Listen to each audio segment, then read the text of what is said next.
Hello everybody. I wanted to give a short Dvar Torah. I'm standing in front of a very auspicious place on a very auspicious day. I'm in New York at the Rebbe's gravesite. We just finished praying. My son Aaron is here with me. Aaron, you want to say hi? Hi guys. And we just finished praying today at the Rebbe's gravesite because today is a very special day. Today is the yahrzeit, the anniversary of the passing of the Rebbe's dear father, Levi Yitzchak Schneerson, Rebbe Levi Yitzchak. In fact, our oldest son, Levi, is named for him in his honor of this courageous man. And I just wanted to tell you a little bit about Rebbe Levi and a story, and then connect it to the Torah portion. So, Rebbe Levi was a descendant of the Alter Rebbe, of the first Chabad Rebbe, and ironically he carried the same name Schneerson as his mechutin, as the Rebbe's father-in-law, who was also Schneerson. The Rebbe, who was born in Nikolaev, his father became the chief rabbi in the Dnepropetrovsk, which back then was called Yekaterinoslav. And the Rebbe's father was the rabbi in the city under brutal communism. And what the communists, what they wanted was that all the rabbis should be under them and should be dictated by them what they should spread, what they should teach, and what they shouldn't. But the problem was that all the rabbis in the city agreed. But the Rebbe's father was a very feisty man, and to him Judaism was critical, and he wanted to spread and teach Judaism to the fullest and to the utmost. And what happened was that because of his stubbornness to spread Yiddishkeit and to be true to his values and to teach the laws of the Torah, he was exiled to a city called Alma-Ata in Kazakhstan. And Alma-Ata was then under Soviet rule, but it was a horrific place.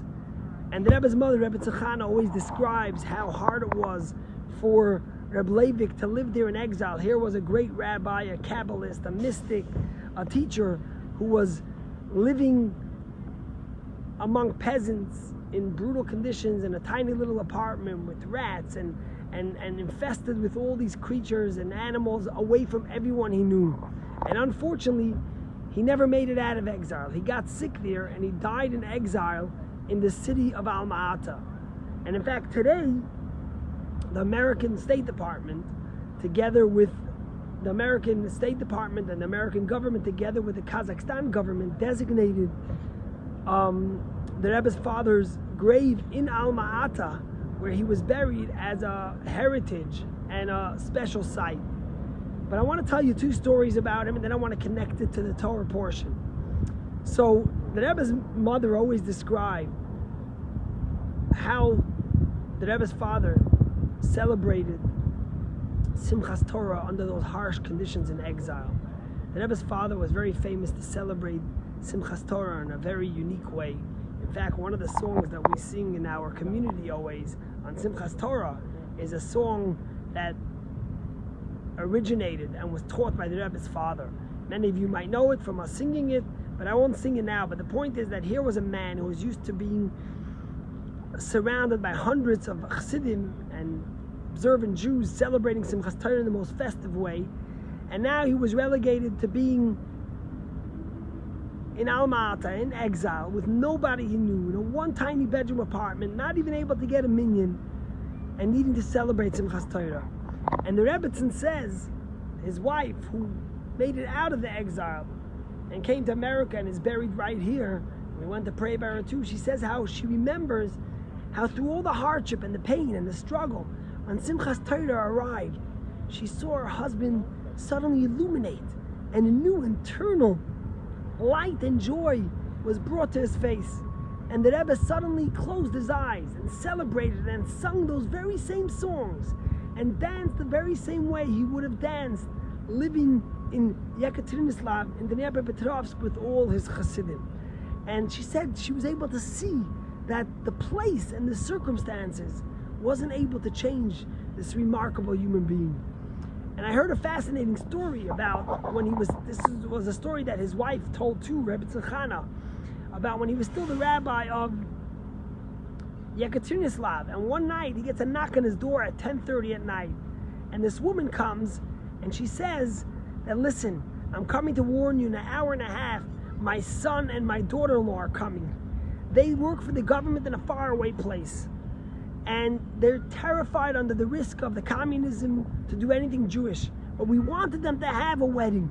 And they agreed that they will only have a wedding in your home. They don't want to go to any other place. So they're arriving at midnight, and I want you to do a wedding for them in your house. Imagine the danger for Reb Leivik under those times. Reb Leivik said, no problem. And at 12 o'clock at midnight, this couple shows up. The woman is veiled. The man is hiding his face. He's terrified that someone should see him. But there are only two people, and it's midnight. How are they going to find someone in the cities of the Dnieper Petrovsk?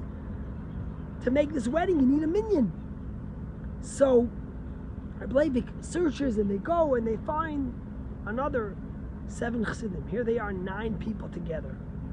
9 people, they still need one.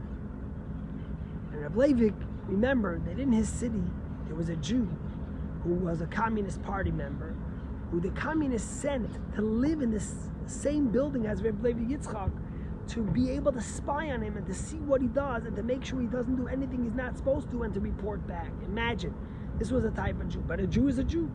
Reb Leivik knocks on his door and says, I need you to come, we need to do a wedding. Could you imagine? And the guy looks at him and says, me, you're asking? You're not supposed to be doing this, and you're asking me to come when I'm supposed to be spying on you?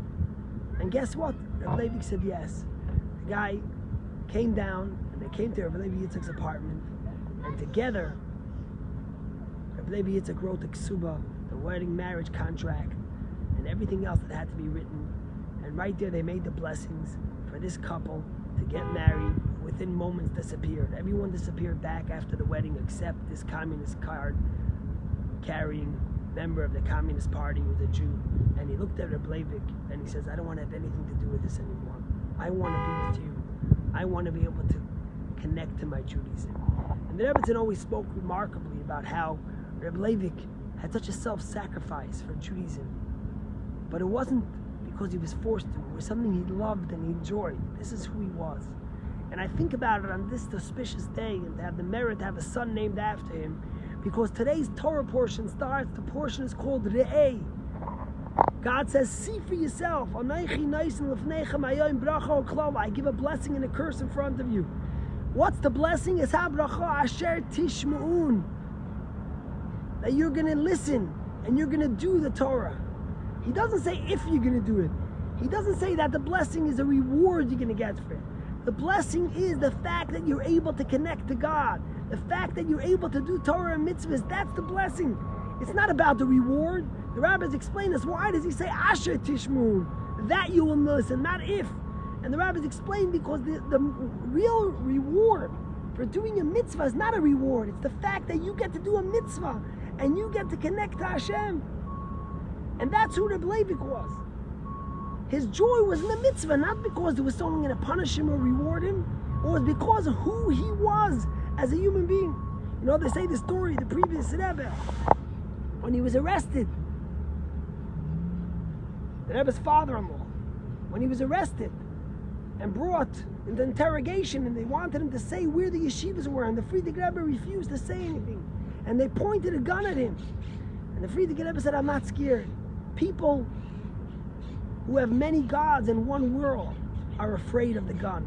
But people who have one God and more than one world, many worlds, are not afraid of the gun. That's who Reb Leivik was. And if you think about it, the name of the portion is Re'eh, to see.